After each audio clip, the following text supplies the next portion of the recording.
So, tell me something terrible.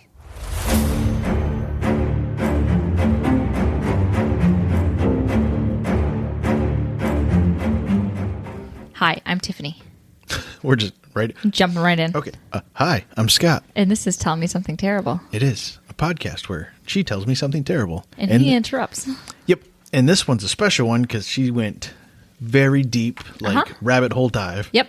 So she said we can't banter much because we got a lot to cover. We do. This is our once a month deep dive. It's going to be like an hour long. Our 12 times a year deep dive. Yep. Ready? I just want to put pressure on you that you're going to have to do this 12 times this year. I'm going to be better prepared for the next one. You've already started? Yep. Ready? No, I have the book on the way. Oh, terrific. Yep. All right. Go ahead. Okay. So this one's a doozy. Lost my pen. Okay. Doozy? Yep. Okay. A doozy. And now you'll understand why I've been yelling, what the fuck, at the laptop for the last week. I know. You've been interrupting a lot of things. I know. It's so hard not to tell you. Okay. Is this like, is it murder? Is it? Yes. Okay. Murder. And mostly solved. Mostly solved murder. Yes. Okay. Okay. Is the unsolved stuff probably solved? The unsolved stuffed R Stuffed is R? stuffed R. Stuffed R. 3/4 of a bottle. See that stuffed R? We're doing great. See that stuffed R? So the unsolved things are just cases that he may be associated with, but they have no good way to prove it because of lack of evidence. By he, do you mean a white guy? Of course. Okay. Who I else? assumed. I mean, that's what true crime should just be called. Yes. Yeah. Would you like to guess his first name? Let's see. 2 syllables. 2 syllables. Tommy. No. Ready? Jerome. That's not a white guy's name anyway. No. What? Rest. I don't know a single. It's a town You're right. around us. Let's see. No, we don't have time for this. No, we don't. What's his name? Okay. So this is our first deep dive. So I'm going to tell you the terrible story of the serial killer Gary Michael Hilton. Gary Michael Hilton. Mm-hmm. Are you going to refer to him as Gary from now on? No, just Hilton. Fuck his first name. Just Hilton? Yep. Get over Okay. it. Okay. It's the MO. It's the protocol. Isn't Hilton like... Hotel chain? No, Hilton. A celebrity family. Oh, no. I'm thinking Carlton, I think. Anyway, go ahead. Okay. So he's also known as the National Forest serial killer because one story leads to another and leads to another. And of course, I've done a few stories on national park deaths. Do they think he might have done those ones? No. It's just... Let's not rule him out. pretty sure we can rule him out. Okay. Because he's got not a specific MO, but he has an MO that doesn't apply to the other ones that we've done. All right. So, of course, I was like, ooh, this is interesting. Ooh, another serial killer that I've never heard of. All right.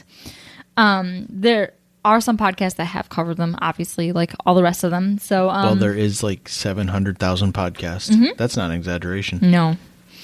Makes us feel smaller than we already are. Yes. You ready to get started, little fish in the big pond? Yeah. Okay. So we're going to start at the very beginning. Gary Michael Hilton was born in Atlanta, Georgia on November 26th. Our anniversary. Nope. Lily's birthday. Yes. Oh, I'm so good with numbers and dates. It helps that everything coincides with 26. Yes. But this was in 1946. Okay. Yep. A bit ago. Yes. So he was born to William Hilton and Cleo Reynolds. Later, according to one of Hilton's many defense teams, that as a child he was abused and suffering damage from a traumatic head injury from a falling Murphy bed that nearly scalped him when he was 10 years old. Okay. Yep. Starting out strong. Yeah. It was also mentioned by the aforementioned writer. Oh, geez, I never went on my tyrant about that writer because you were like, cool it. And I was like, fine. Also, that kind of kills my urge that I've had most of my life to have a Murphy bed. So Yes. if it's going to scalp a child, okay, I don't need one that bad. No. Anyway, according to a writer who had an interview with old childhood friends, there was an old sweetheart that he once interviewed that had confided in the writer that Hilton was involved with an incestuous relationship with his mother. Miss Cleo? Yep. Okay, not the Miss Cleo. Yes, Miss Reynolds. Yes. So that might explain the next little tidbit in Hilton's life. William and Cleo separated, and she remarried Nilo D-Bag. What? That's his legit name? D-E-B-A-G. Nilo de bag. Yes. Okay. Okay. So Hilton started lashing out. He grew jealous and decided he needed to kill Nilo. He shot him in the stomach, leaving him wounded. Yes, at 13. Okay. Yep. I was going to say, this just escalated quickly. Yes. So he shot him in the stomach, leaving him wounded but not dead. Nilo decided not to press charges, but he had Hilton admitted to a psychiatric hospital instead. So the writer that I've been like cursing up and down, and I'm sorry, I know, it's just the tone. The writer that I mean, he was a good source. He had a lot of information. He just needed to maybe like not write as though he was sympathizing with a serial killer. He posed the question that was Hilton born a serial killer or did he snap? Because it's very odd that men become serial killers just willy-nilly in their 60s. Yep. Not the fact that he literally already tried to murder somebody at the age of 13, but I digress. Yeah, but that was a strange triangle he was involved in, we'll say. Yeah, head injuries and incest. No, I meant between, his incestuous mother, her new husband, and him. Yeah. Like, yeah, for a 13-year-old kid who just got scalped by a Murphy bed. Yeah. He's going through some things. Yeah, I don't know if that pushes you to murder, but... I mean, like, I was a jealous 13-year-old, and I don't think I ever killed anybody. Yeah. Well, you didn't live with a D-bag. No, but I dated one later. Thanks for setting that up for me. No problem. So anyway, Hilton went on to have a normal teenage life after his...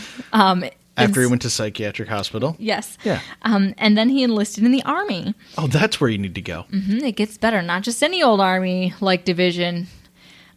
He was stationed with the Davy Crockett platoon, whose sole job was to hold the defensive line against the Soviet Union.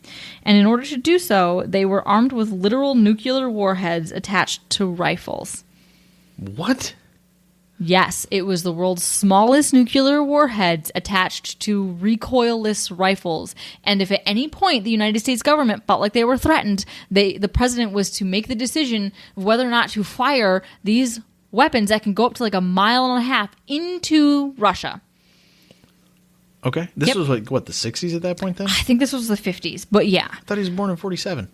So yeah, that would make the 60s. I didn't write the year down. Pushing, like 70s probably. I have 35 pages of research if you want to go back through and find the date. No, I just needed a rough ballpark. Okay. So it doesn't. Historically, it's not going to matter. No. My historical reference is awesome as we've. Welcome to the American education system. Yeah. So it was basically a suicide mission, and again, quote. It's a kamikaze mission, though. He's not going down alone. Sure, him and his entire platoon was going down with him, and maybe some Russians. Hopefully, fingers crossed. Yeah. So again, I'm sorry, I just can't. The writer, quote, maybe the pressure is what caused Hilton to crack. Yeah. I'm pretty sure that most of the people in his platoon did not go on to murder multiple people. No. Just my opinion. I'm sorry. Maybe they did. He was very factual. I mean, there might have been one or two. But not like the whole not the whole platoon. And like, don't get me wrong, this guy was very fact oriented. I did gather a lot of information from it, but his it sounds like you're his tone. We would not have been friends. No, but in your issue with him is of his opinions and his questions he posed opposed to the facts he presented. Yeah. Just that's fine. I mean, like, I'm wondering if maybe the radiation from their fancy crazy nuclear bullets and the fact that he was already missing part of his scalp, maybe it just affected him more than everyone else. Yeah, there's just some other in. contributing factors later on too. Okay. Just wait, we're getting there. I thought you were going to sing Just You Wait to me. No. We've already known tone deaf can't do it. Say musical podcast is going to be Patreon only. Mm-hmm. Yep. So anyway, Hilton started hearing voices and had a full schizophrenic break, and he was then put in a mental hospital and given Thorazine and was honorably discharged from the Army. Okay. So from there, Hilton proceeded to leave a trail of failed marriages, 3 to be exact, the longest one only lasting 2 years, and lots of lost jobs. He also started racking up a laundry list of misdemeanors, from drug charges, possession of marijuana, 21 solicitation charges, gun charges, not like... everything? No, the gun charges weren't too big of a deal. He just had an unregistered pistol that he took with him to court for his drug charges. Thank goodness he was a white guy, or he would have been in jail long ago. So, yeah, he was smart, right? So this man literally brags about being smarter than all the cops or any of the people that he'd ever come in contact with. Smarter than the detectives that interrogated him, and smarter than anyone in court. Sure, bud. Keep talking. I mean, he seems to be living his best life. Even though he brought a gun unregistered to court. Yeah. It's fine. We're fine. Everything's fine. So then he wound up he even got charged with fraud for running a charity for about 20 years where he just pocketed all of the money. Oh, that's a good charity. So Hilton had to go to a defense lawyer when he undoubtedly ran into trouble with the law. This lawyer's name was Sam Rael. He was questionable, skeevy. He's a lawyer. He's like a small town criminal lawyer too, like the grease-backed hair. Anyway, you can look up the Dateline Special. Yeah, it's bad.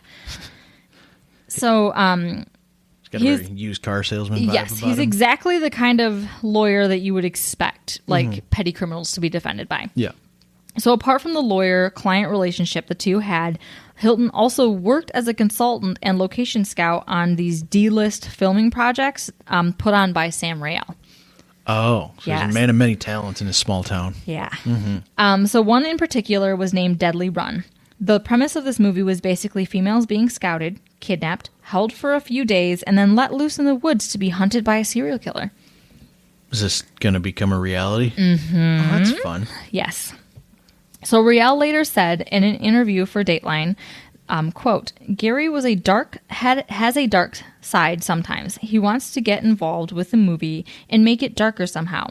Like to have more blood, more gore, rape, and more killings. So Rael turned down a lot of this because he just wanted like a little bit of like bad He still movie wanted to vibe. be able to like put it out for the masses. Yeah. So he even said that like this is just too much. So Rael also described him as quote, a little con man. And also he's a loner, a psychopath. He's always trying to get one step ahead of the law, always doing something a little bit wrong. But all my clients, they do that. Well, I mean, he's everybody needs a lawyer, right? Yeah. I mean, it's part of our system. It's good for his business if his guy's constantly getting in trouble. So at some point, Sam Rael and Gary Hilton eventually had a falling out. And one day, while Rael was out, Hilton decided he was going to steal Sam's golden retriever. I did not think you were going to say golden retriever. Yep. Okay. Of all the things to steal, Yep. I'm It's going to take because your dog. Hilton had like deep-seated love for all dogs, which will eventually get him caught. Okay. Yep. So apart from the partnership with Sam Rael, So he's got one redeeming quality. he loves dogs. He actually loves dogs. Yes, except there were eyewitnesses later on that like saw him beating his own dog. So I mean, like, you know. Yeah, I know. Anyway, apart from the partnership after the partnership with Sam Rael in the movie industry, he held another long-term position working for John Tabor, a local businessman in the house finishing industry. He started as a telemarketer and worked his way up to an independent contractor. So he was siding houses for him with aluminum siding. Okay. Okay. Important detail? Yep. Okay. No vinyl siding here. It's all no. aluminum. I mean, like whatever. It's just a fact. Yeah, no. Whatever. He worked for John Tabor. Tabor's important. Okay. He even rented a small house from John. He was an employee and a tenant. He worked for John for over 9 years until one day, in 2007, John went to the house Hilton rented from him after Hilton stopped performing jobs. John said that he was a totally different person from the man he had known over the past 9 years. He said his appearance had changed and he was missing teeth. So, drugs? Again, no. Quote from John. Not John. Gary. Sorry. Hilton said he had removed them himself. Okay. Why? He enjoyed it because it frightened people. Oh, so he's like in front of people, like taking pliers and just ripping teeth out. He's just broke. Yeah, something happened. He broke. Mm-hmm. I mean, like I mean, like, as much as I'm, like, dogging on that other writer, like, he had a lot of shit wrong with him. But for 9 years, he had one job. Like, that's impressive for him. Right, and worked his way up through the company, but something inside of him just, like, snapped. It was there. It was just lying very dormant. Yeah. Yeah. Like shingles. So, he was Murder acting... shingles. Yeah. And this shingle fell off and took off this person, and this shingle fell off and took out that person. And watch out walking by our house. Yeah. A few missing. So he was acting animated, talking a lot. It was a drastic enough of a change that John fired Hilton, and Hilton then turned around and claimed John owed him money, $10,000 to be exact. By midsummer of 2007, Hilton had tormented and literally threatened John's life so much that John had decided to arm himself and started driving rental cars so Hilton wouldn't recognize his vehicle. Oh, okay. Yeah. So he's not scared at all Nope. of this crazy person. Yep. With no teeth. So Tabor finally went to the police to have Hilton convicted. He packed up all of his belongings, Hilton did, his own dog Dandy, and left in his white Astro van to become a drifter in his beloved national forests, where he loved to take his dog for hikes and camp in the backwoods country. All the while popping Ritalin and Effexor that was prescribed by a psychiatrist, even though he didn't have ADHD. Okay. Was this Tabor you said did this? No, Tabor kicked him out. Okay, and then Hilton was like, Gotcha. after threatening him for months. With his dog Dandy. With Hilton's dog Dandy and his white van, Okay. Gary took off. Yep. Okay. So you keep calling him Gary and then you call him Hilton, and I'm getting confused. I was trying not to be like strictly just last name, because I need people to know this whole name is Gary Hilton because he's still alive. Okay. Okay. So, and this is when the body count starts. Hilton's undoing was the murder of Meredith Emerson. Meredith went out for a hike with her black lab, Ella, on January 1st, 2008, along the Blood Mountain trails in Chattahoochee National Forest. Poorly named, looking back. Mm-hmm. So she left a note for her roommate that said she was leaving with her dog. Her roommate grew concerned when she wasn't back the next day, and when she called Meredith's cell phone, it went straight to voicemail. So after reporting Meredith as missing to the sheriff, friends, and family, they all came to search. So they all split up to search for any signs of her, checking trails and places she had recorded in her trail book that she had wanted to hike. Soon her car was found in a parking lot at a trailhead in the Blood Mountains, with a dusting of snow covering it. So GBI, which is the Georgia Bureau of Investigation, joined in on the search the next day, along with 18 to 19 other police forces. Along with so many volunteers, they didn't know what to do with them. Oh, big turnout. Very big turnout. Okay. So the outcome didn't look good for the GBI after they found signs of a scuffle along one of the trails, as well as a couple of water bottles, a dog leash, and an expandable baton, which is professional police gear. Okay. Mm-hmm. So eyewitnesses... yeah, a little suspicious? Yes, just a little sus. Eyewitness accounts started coming in, and some mentioned that they saw Meredith with a strange-looking male who also had a reddish dog. He was older, maybe 40 to 60 years old, 150 to 160 pounds, with bad teeth, and driving a white van. By bad teeth, they mean no teeth. Yes. So a bolo, which is a be on the lookout for, went out. What? A bolo? Okay. Be out on the look. I thought you said when Ebola went out. I was like, they're just diseasing people? A bolo, which is be on the lookout for. It's like Amber Alert for adults? Yes. Okay. Like ABVs, where they describe people. Bolos are like the step before the ABV. Anyway, it went out, and then all the tips started pouring in. One tip that changed the course of the investigation came from the aforementioned John Tabor. Convinced it could be Hilton due to the fact that he knew that Hilton enjoyed the trails in that area, drove a van, and had a reddish-colored dog. And shit teeth. Yep. And coupled with his strange behavior before he left, police then found a photo from Hilton's driver's license and put out the ABV in Florida and Georgia. Okay. They're in Georgia. It being released in Florida is important. And then this case went national. This is just after the first killing? This is not the first killing. Okay, but this is the first body. Okay, exactly. That's what I meant. The first case that they know about. Mm-hmm. Okay. So now that Florida was pulled into the picture, alarm bells started going off there too.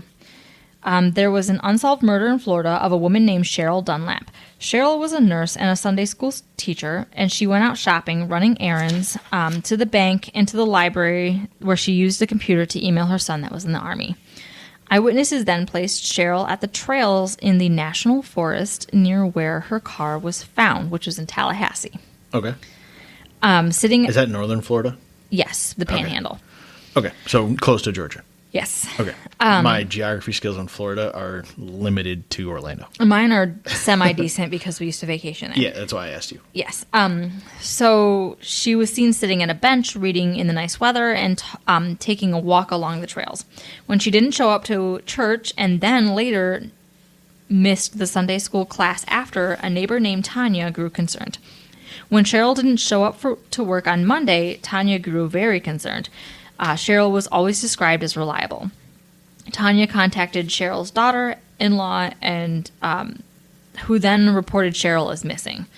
Okay. Yes, it's bringing a lot of people involved. Friends and family the next day heard of a car that was abandoned on the side of the highway leading to Tallahassee, parked well off the road with a very flat tire, and later discovered a slashed tire. Okay. Mm-hmm. It was Cheryl's car.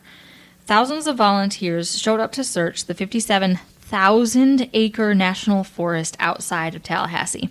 4 days later, police got their hands on Cheryl's bank records, noting that her ATM was successfully used at 3 locations far outside of Tallahassee after her disappearance. Okay. So after obtaining surveillance videos, they found it was a man in a very poor disguise. Like, I saw the pictures. They say it was like a rubber mask and a hat. No, it still fucking looked like him. It looked like he fucking wrapped his face in gauze. It was so bad. And then on December 15th, 2007, 2 weeks after her disappearance, Cheryl's body was discovered by a couple of hunters that stumbled upon her remains, missing her head and her hands, and badly decomposed. Holy. That's important. So she could only be identified by comparing a piece of her thigh to the DNA on her toothbrush. So now Georgia and Florida are involved in the manhunt of Michael Hilton. Well, and it goes like federal ones, multiple states are involved usually, right? Like anyway. Well, no, because different states can convict you in their state. It becomes federal based on where the jurisdiction is. Yeah. It does eventually become federal. Okay. So right now they're just both at state levels in Georgia and in Florida. All right. There's a third case that takes it to the federal level. All right. So if kidnappings happens and you cross state lines, that's when it becomes federal. Gotcha. Yep. So meanwhile, investigators in North Carolina are like, what? Wait. This is where it becomes federal. Now this is only 3 days out from Meredith's disappearance. Okay. This is happening very quickly. A lot of different people are putting a lot of things together. Pieces together, yeah. Yes. Connecting dots. Yes. So they haven't even found Meredith yet. This is moving real fast. A detective from North Carolina walks into the offices of the GBI with some news. He says they have a couple that was murdered and found in the Pisgah National Forest in their state named John and Irene Bryant. John and Irene retired to North Carolina to enjoy the hiking, views, and the weather. They were both avid outdoors people, having hiked all over the world, and John had even finished the Appalachian Trail, like all 2,000 miles of it, like from Maine to wherever the fuck it finishes. South of Maine. Yes, very far south of Maine. So one day they walked into the woods and never came out. I'm going to go grab the globe from downstairs and just put it up here so we can reference it when we need to. Oh, that globe is old. Yeah. Like, that globe still has the RSSR in it. Like, RSSR? yeah, like the Russia before Russia became Russia. Like the Soviet not Union. USSR? Yeah, yes, USSR. I was like, was it the RSSR before the That USSR? globe was my great-great-grandmother's globe. So when you just hear a squeaking, it's me trying to figure out where states are. Because we're still This one not has sure. 36 states in it. How old is this thing? I don't think it's quite that old. I don't think there's ever 36. That seems like a weird... I mean, I'm sure at one point there was. I feel like we added them in bunches once you got past like 13, right? Yeah. I mean, I don't know. Manifest destination. Destiny. Jesus Christ. Manifest destiny. I know American history. I digress. So after the daughter hadn't heard from them in 2 weeks, she grew super sus. They did big like trips where they would go off the grid, but they would usually let people know first. Yeah, check in occasionally. Yeah, so like going missing for 2 weeks, so like whatever, they're on vacation, but usually they would mention it first. Yep. Yep. So she contacted her brother, who flew in from Texas, to check on them. His arms were so tired. Sorry, that's like flapping his way from like, Texas to North Carolina. It's like the lowest hanging fruit of a joke there is. I just feel like we need to lighten the mood a little. There's a lot of dying going on around here. So he went to their house and found their cars were still in the drive, but the door was locked. There was a pile of old newspapers growing on the front porch. So the brother decided to break into his parents' house and found breakfast still sitting out from 2 weeks ago. Huh. Yep. So their son set out searching for their car and any sign of his parents. He found their car at a trailhead. So they just decided not to clean up breakfast because they'll be back in a few hours, right? Yeah. They weren't, clearly. Obviously. Yep. So then a search was started for the elderly couple. The police initially assumed, paper cut. Hazards of the job. It is. The police initially assumed... Do you need a Paw Patrol Band-Aid? No, but I would like a dinosaur one. Okay. So the police initially assumed it was a health-related, that something had happened to them, like heart attack or something. Yeah, and they while rushed to the trails. hospital or something? Yeah. No, or on the trails. Oh, okay, yeah. Sorry, I was still hung up on breakfast. Put your dishes away. They did go for a hike. Rinse your bowls out. Come on. No, well, they're old. Who gives a shit?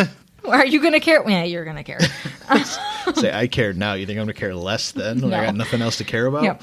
So the daughter knew there was no way that it was health-related. The Bryants were very active, healthy people, so Irene's body was then discovered 30 yards away from their car. At the Pisgah something? The Pisgah National Forest. Okay. Yeah. But it was off the side of a trail. She had been beaten and bludgeoned to death, but there were no signs of John. Did she still have her head in her hands at least? She did, yes. Okay. Because this is the first murder. Okay. Yep. So his MO, he got smarter. Searches lasted for weeks, including searches by vehicles, ATVs, foot, and even by horse. The case of the Bryants went cold, and police also found activity on the Bryants' bank accounts from an ATM in Ducktown, Tennessee, and more surveillance footage of a man with his face, quote unquote, covered. How'd he get their PIN numbers though? He's telling them, you need to give me your PIN number and I'll let you go. Oh. And then he winds up murdering them once they get the PIN number. I thought maybe he was stalking them at gas stations and watching them, following them. No, he's literally taking them at gunpoint or threatening their lives. No spoilers. Keep going. Sorry. So it sounds familiar, right? Where they're in the national forest. Yeah, yeah. Cards are taken. ATM withdrawals. Mm-hmm. So John Tabor, the old boss. He just was taking out withdrawals for his charity. Totally. Yeah. That's fine. So John Tabor, who's the old boss, received a phone call from Hilton. So now this is only a few days out from Meredith's disappearances. Hilton called to apologize for his behavior and that he is feeling better now, and asks if Tabor can get him $800. So John sets up a time and place to meet him and notifies the GBI, but Hilton never shows. At this point, Hilton did not know that he was wanted from multiple different states. Yeah. So it was also discovered that Meredith's card had been used unsuccessfully at multiple ATMs on his way to Atlanta. Hence why I needed the $800. Probably. Yeah. So it looks like Hilton's path was headed toward Atlanta at this point. So now 4 days out from Meredith's going missing, a woman finds a black lab mix wandering about a supermarket parking lot near Dawson Forest. And once taken to the vets, she was scanned for a chip and found to be Ella.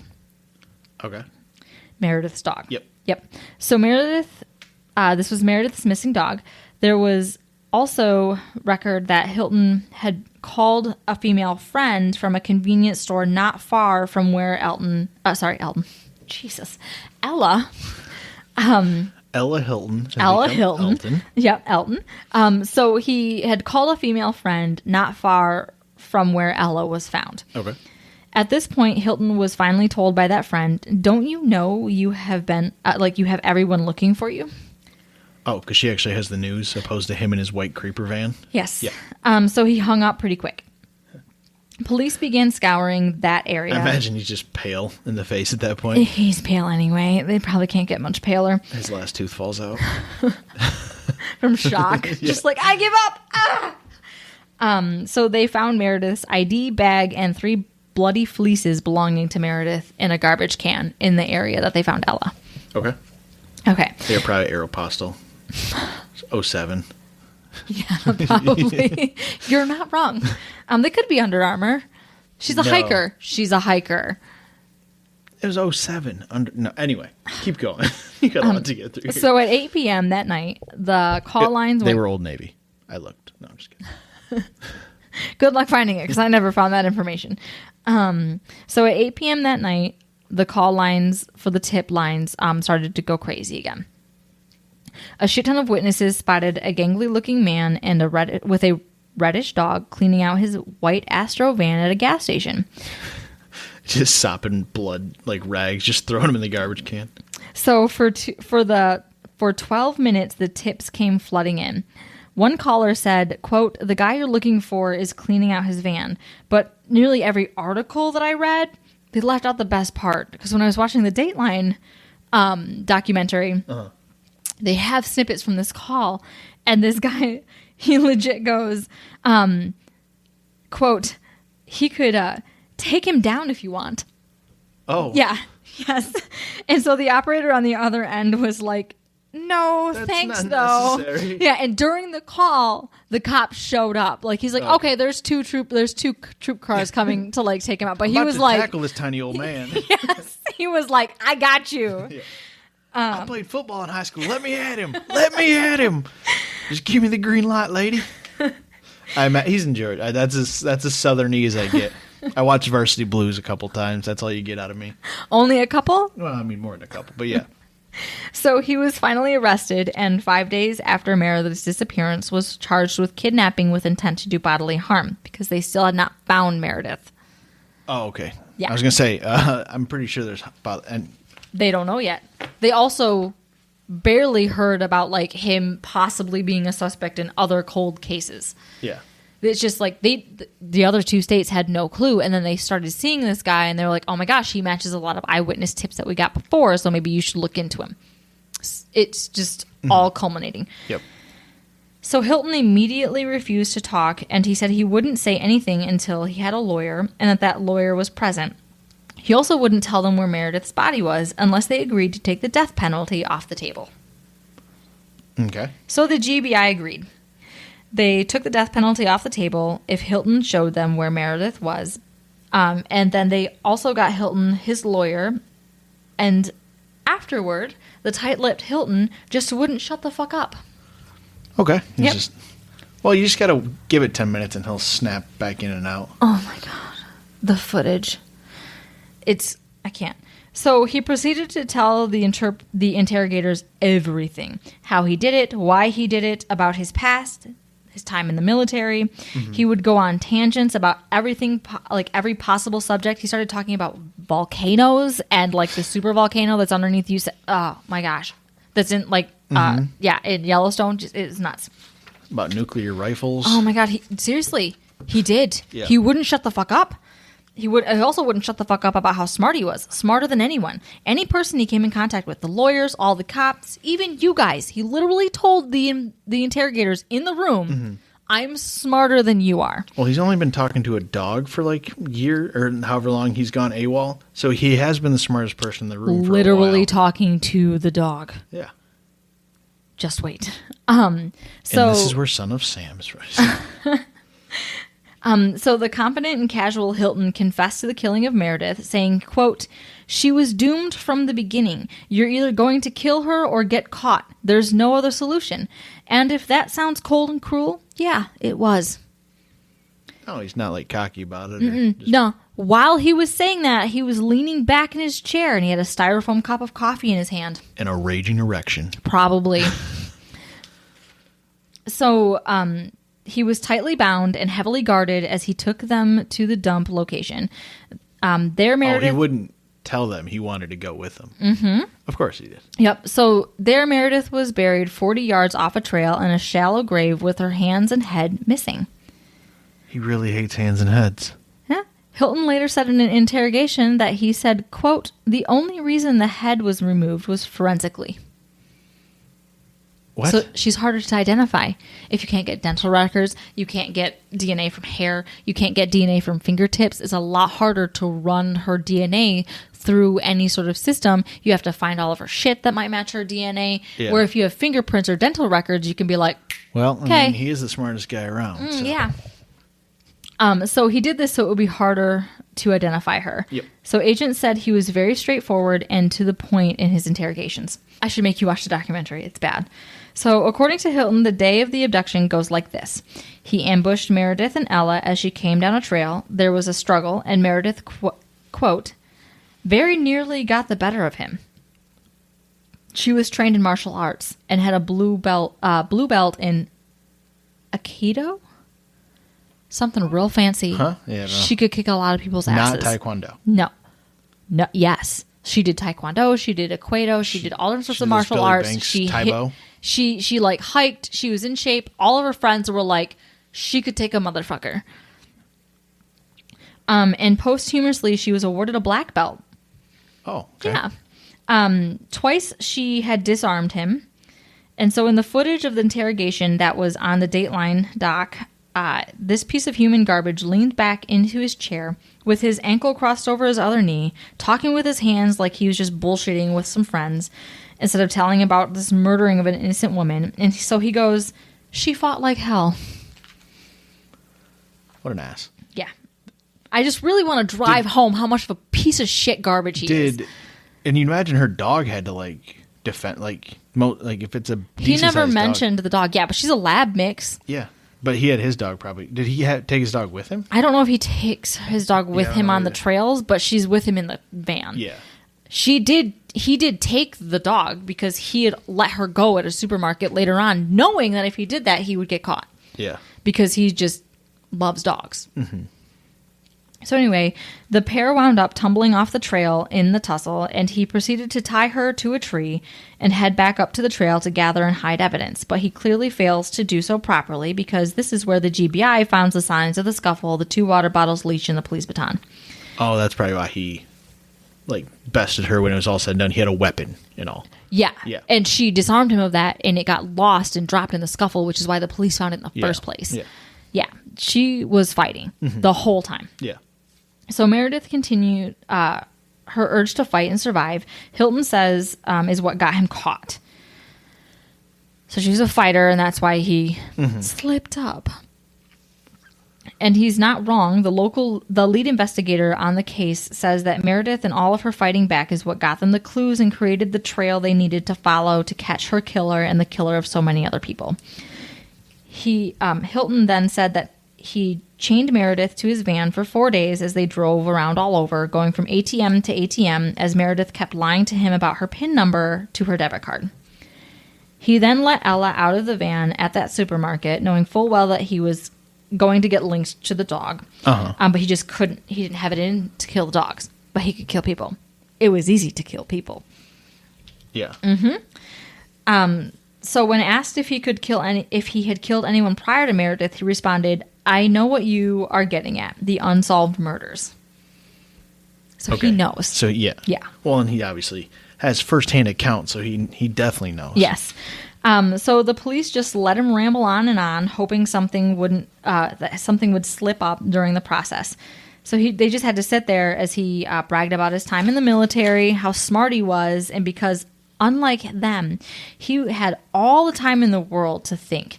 His IQ was a whopping 120. So he also taunted the Florida State Police in regards to Cheryl Dunlap's murder, saying if they wanted to spend all of this money and time to convict me, get death, and have to defend the death penalty, then kill me 17 years from now, go ahead, let them. And just to get ahead of ourselves a little bit, Florida just goes, "Oh, fucking K," and went ahead and did just that. Oh, so he just predicted his own outcome. He really did. Nice. Nostradamus over here. Yep. I mean, he is real smart. So Hilton told police officers in this rambling interrogation that, quote, just so you know how much of a prick he is in case you weren't sure. Mm-hmm.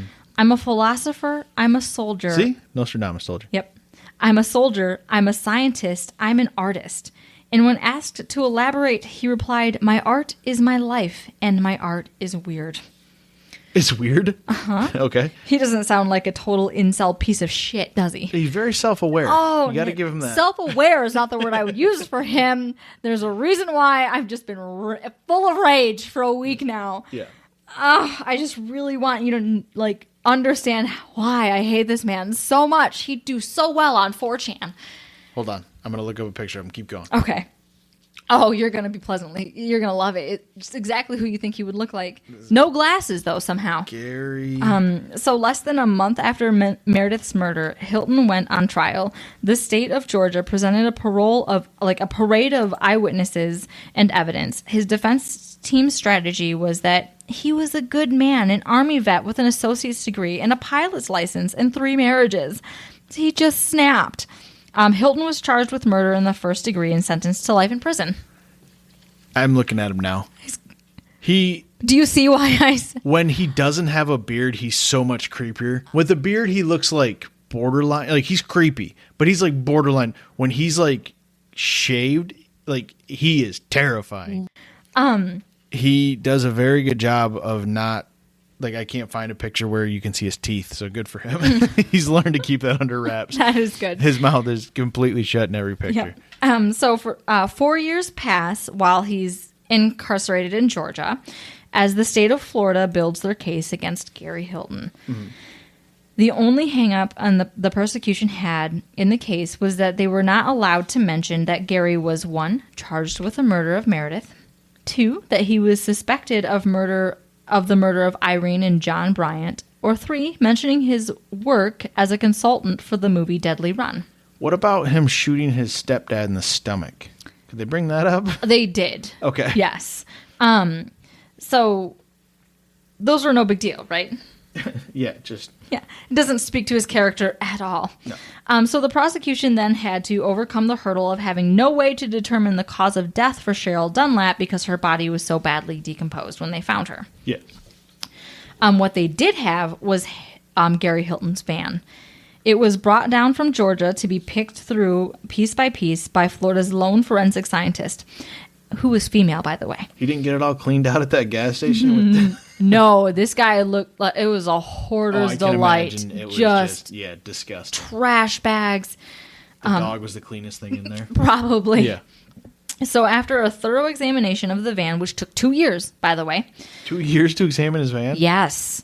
So this became this lady's full-time job. Yes. She's so beat.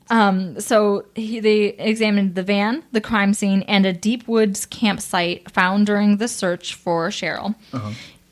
In which the investigators found a well-covered campfire with charred rocks and the remains of Cheryl's hands. Oh, so he went and burned them. Mm-hmm. Was her head in there too?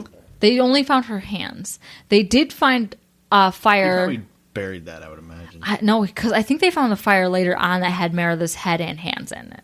Oh, like the MO. You could tell it was. You could tell it was evolving. Yeah. I digress. Near the region that the eyewitnesses placed Hilton and Cheryl. At the trial, the state of Florida prosecutors presented a parole of witnesses who saw and spoke to Hilton. A parole of witnesses? Parole. Just kidding. Parade. I did that earlier and you didn't catch it and I was shocked. A parade of witnesses. Nope. Parole. Yep. Who saw and spoke to Hilton and also saw and spoke to Cheryl. Everyone who remembers seeing Hilton remembers seeing him with his dog Dandy, which is the reddish dog, because she was just so lovely. You should see photos of her. She's precious. It's not the dog's fault. No, it's not her fault. And she was beat by him probably on more than one occasion. Yeah.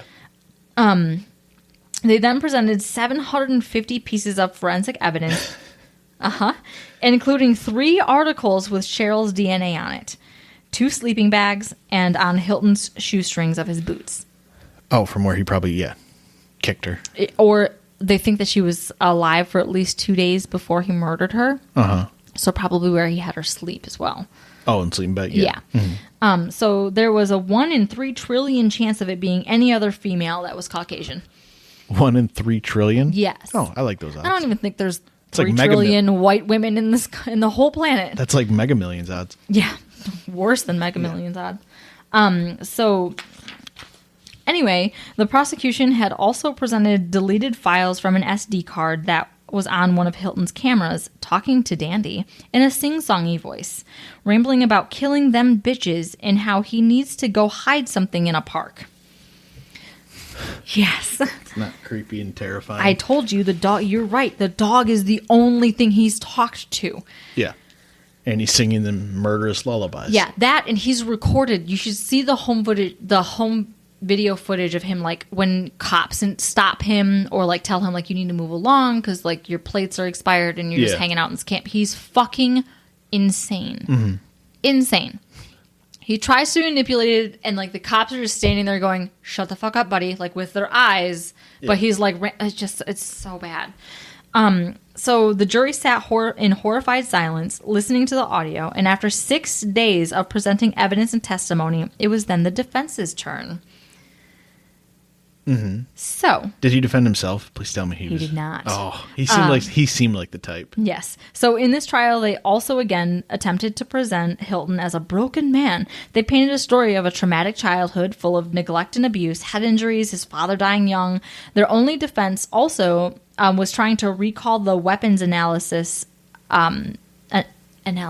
analyzer expert, the weapons expert that the prosecution used, who said that there was a link between the bayonet that was found in Hilton's truck to what was used to slash the tires on Cheryl's car. Okay. Yep. So they argued that there was no direct evidence linked between Cheryl and Hilton, but they found 3 articles with her DNA on yeah, it. I was gonna say, yeah. Fuck right off. Yeah.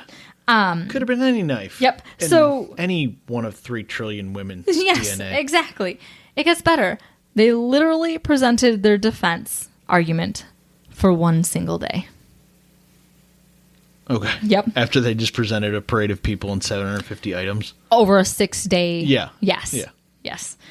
So the defense rested their case. Mm-hmm. It took the jury less than 3.5 hours to come to a guilty verdict. Okay. Of murder in the first degree of Cheryl Dunlap. Yep. It was then on to the sentencing stage of the murder. At this point, the prosecution was allowed to bring forth the bomb of information regarding the current sentencing and charges for the murder of Meredith and the suspected murder in North Carolina and the movie Deadly Run.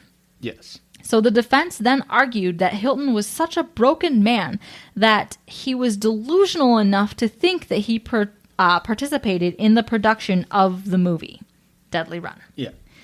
But the prosecution was like, hold on, just wait 1 minute. Let me put my 2 cents in it. And they presented an investigator from Georgia and video footage of Hilton saying that he literally was involved with the production. Uh-huh. So they were like, no, that's not true. And then the state of Florida was like, fuck you. Yeah. Yes, it is. So the defense also had their psychiatrist diagnose Hilton as a schizoaffective antisocial personality disorder combined with unresolved edible complex, which is a disorder I've never heard of. It's like Oedipus, but No. I mean, Mr. I took abnormal psych, you think you'd know. That was at a community college 15 years ago. So apparently... Scary numbers to say out loud. Yes. So apparently an edible complex is just when you grew up as a child with an emptiness inside you. Oh, okay. Yeah. Not a specific emptiness? Just, I don't know, like a lack of empathy, a lack of substantialness, a lack of being able to enjoy being alive. I don't know. It doesn't say. That was literally all it was explained as. All right. I could have done more research, but again, 35 pages in, I was done. Mm-hmm. He was also self-medicating with the Fexer and Ritalin. Uh-huh. So the prosecution psychiatrist said he was just a good old-fashioned psychopath. And he was smart enough to know what he did was wrong. So after a whopping hour and 10 minutes of deliberating, the jury came back with a suggested death sentence. And the judge agreed. Okay. Yep. So in 2012, Hilton was sentenced to death. He looks completely disassociated during the sentencing trial. Like, eyes big, checked out, focused, like, 100 miles away. Like, just not even in the room pretty much? No. Okay. So there's more. We still have to cover the murder of Irene and John Bryant. Uh-huh. So John was finally found This is the one that doesn't, like, match up at all. No, it does. Well, just, okay. This happened in early 2007. So this was the first of the 3 confirmed murders. The male portion of it seems like. Right, but it's because they were old.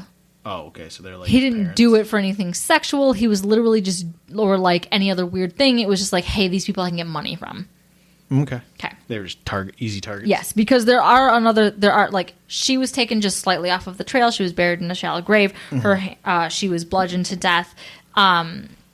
Albeit her hands and head wasn't missing because he later on figured out that he needs to, get rid of those things. As he perfected his craft. And then he stole their ATM card and used it. Yeah. So, and it was, again, in a national forest that he was around. Like, eyewitnesses put both the Bryants and him in the location at the same time. Yeah. And, again, John Tabor, his boss, knew he liked these forests. Yep. I mean, there are circumstantial evidences, but there's also... He does admit more to it. More concrete, yeah. So John was finally found in February 2008 and believed to be shot in the back of the head. In 2014, Hilton was finally taken to North Carolina and charged in federal court because Pisgah National Forest is federal land, so they held the jurisdiction. So Hilton was sentenced to 4 life sentences for the murder of Irene and John Bryant to be served consecutively. Federal agents have met with Hilton several times since his convictions, trying to persuade him to come forth with other murders and more information. But Hilton insists that he didn't start, quote, hunting until October of 2007. So there are no other murders before that. And at this point, he probably would ramble and want to talk about it. Yeah. I don't know. Because there's a lot of... Anyway, there's a lot of suspected deaths that they think could possibly be him. Yeah, potentially. Yep. So there's obvious concern that he's lying. There are several, because when they first found Meredith, he told them there were no other murders. And then they found 2 other murders that were linked to him and found him... And connected the dots. Yeah. Yes, and found him guilty of them. So they're like, you're lying. Uh-huh. So there are several unsolved murders that he is a suspect in, which is either just wild speculation or they're actually under investigation and could possibly be linked to them. So let's address them now, shall we? Sure. All right. Again, wild speculation by us and a ton of other people. Okay.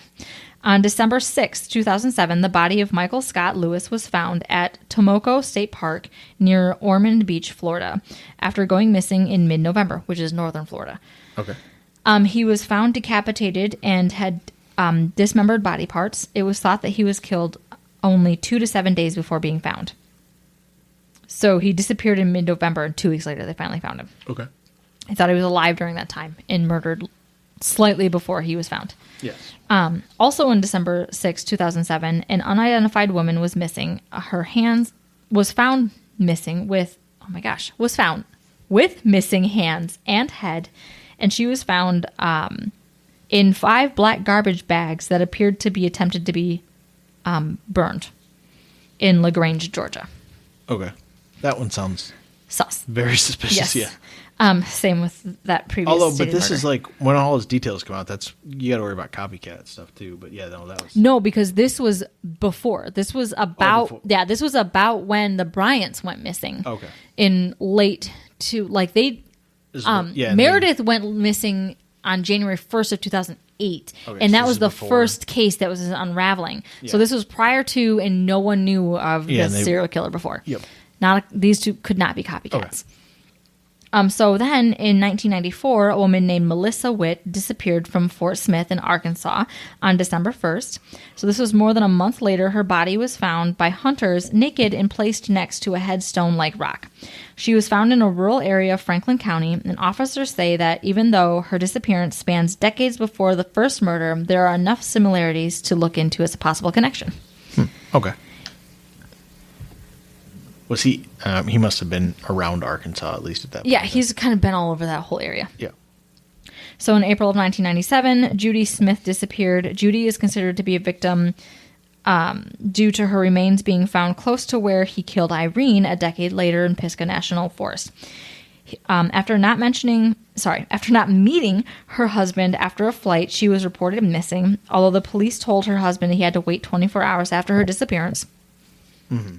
She was found in a shallow grave with cut marks on her bones, suggesting that she had been stabbed, and she was wearing clothes she had never owned before.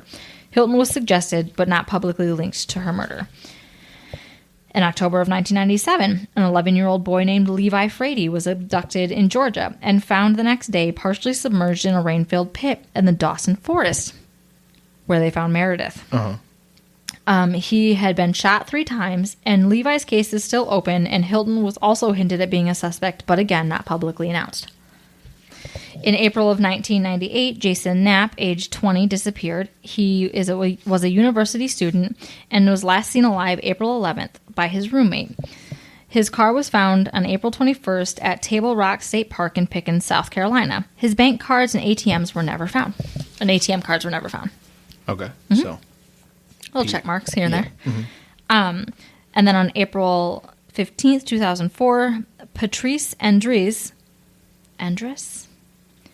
disappeared. Perfect. Yep. From her hair salon in Cumming, Georgia. That might be Cummings, Georgia. Nope. Cumming, Georgia. Between 11:30 a.m. and noon, during a 12-minute gap between clients. The front door was found unlocked by the next client, with Patrice nowhere to be seen.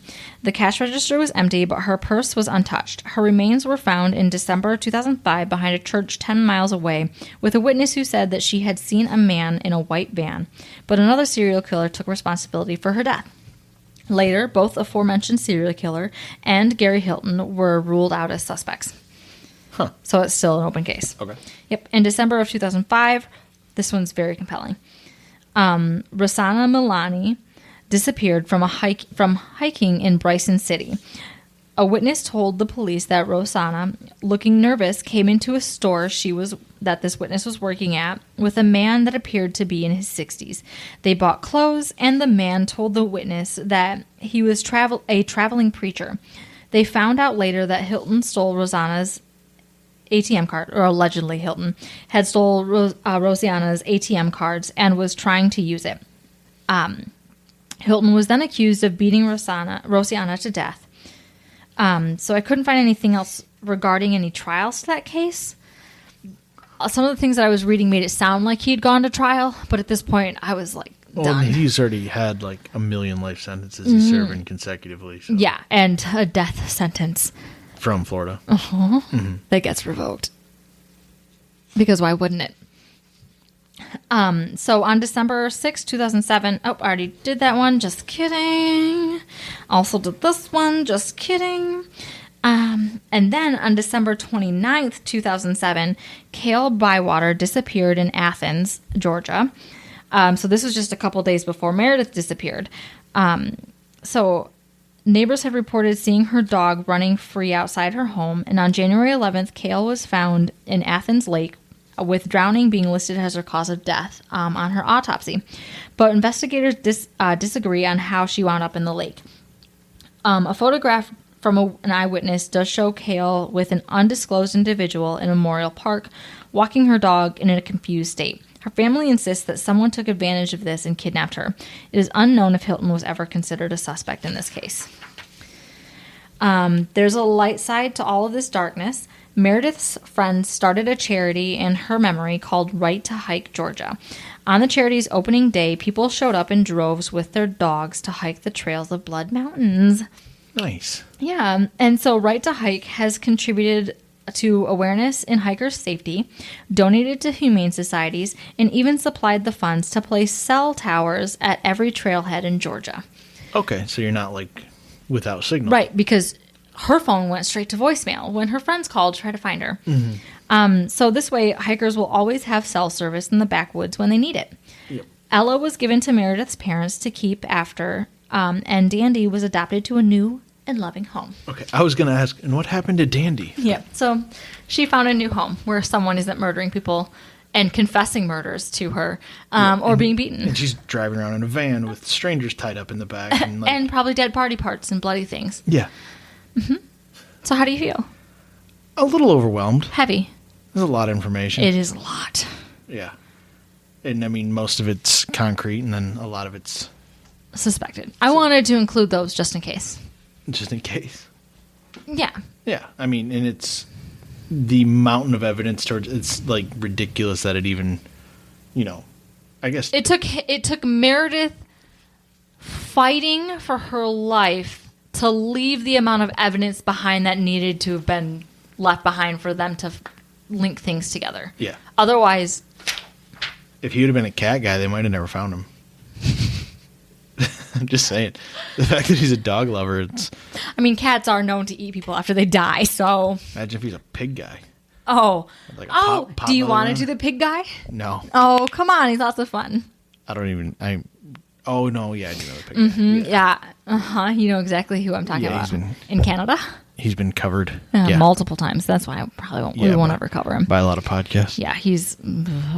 If you made it this far, and this is far, far. It is far. Congratulations. You. Did I keep it under an hour? No. Didn't think so. I tried to go as fast as I could. When it was like 40 minutes, so you had like 6 pages to go. I was like, oh, she's not going to make it No, at all. I'm so sorry. No, it's fine. I tried real hard. We'll make it work. Okay.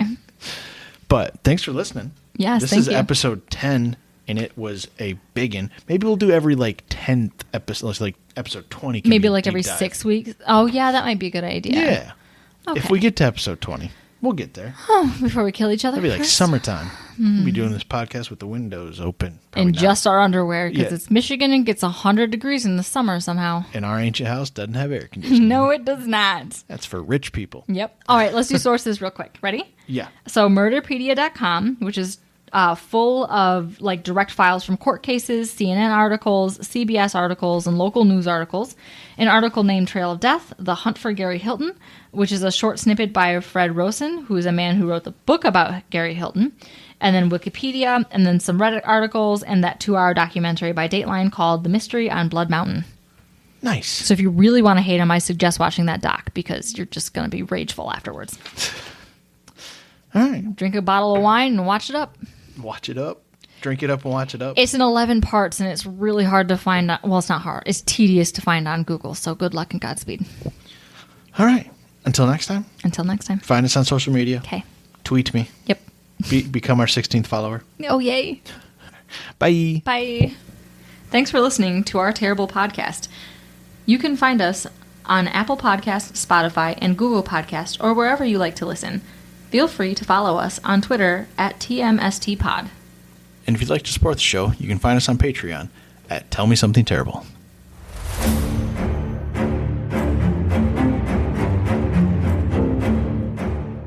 Oof, that was terrible.